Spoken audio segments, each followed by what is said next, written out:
IMF और पाकिस्तान के माबैन मुज़ाकरात हतमी मरहले में दाखिल हो गए। हुकूमती इत्तफाक़ राय के लिए पुरुमीद बहुत से मामलात पर फरीकैन में इत्तफाक़ राय होगा।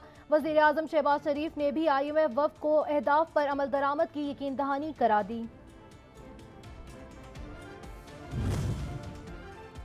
मुबैना बेटी को कागजात नामजदगी में जाहिर न करने पर इमरान खान की नाअहली दरख्वास्त पर इस्लामाबाद हाई कोर्ट का लार्जर बेंच आज समाअत करेगा। Larger bench chief justice Aamir Farooq, justice Mohsin Akhtar Kayani और जस्टिस अरबाब मोहम्मद ताहिर पर मुश्तमिल है। सेशन कोर्ट इस्लामाबाद में शेख रशीद की जमानत बाद अज गिरफ्तारी की दरख्वास्त पर समाअत आज होगी।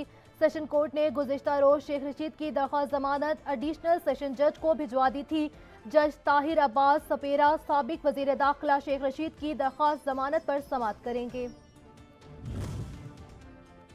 पंजाब खैबर पख्तूनख्वा में इंतखाबात के पेश नज़र लोकल गवर्नमेंट और कंटोनमेंट बोर्ड की मुअत्तली का मामला इलेक्शन कमीशन का नोटिफिकेशन इस्लामाबाद हाई कोर्ट में चैलेंज कर दिया गया। दरख्वास्त पर समाअत आज होगी।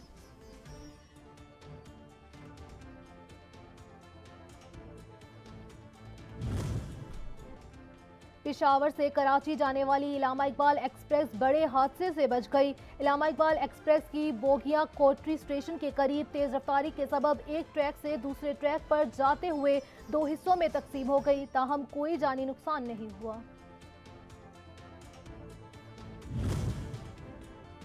मुल्क में मौसम के तेवर फिर बदल गए। मुख्तलिफ इलाकों पर बादलों का राज, ठंडी हवाओं चलने से लगी। इस्लामाबाद में रिमझिम, आज़ाद कश्मीर भर में बारिश और बर्फबारी का सिलसिला जारी।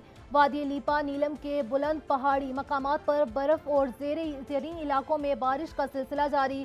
मौसम सर्द हो गया।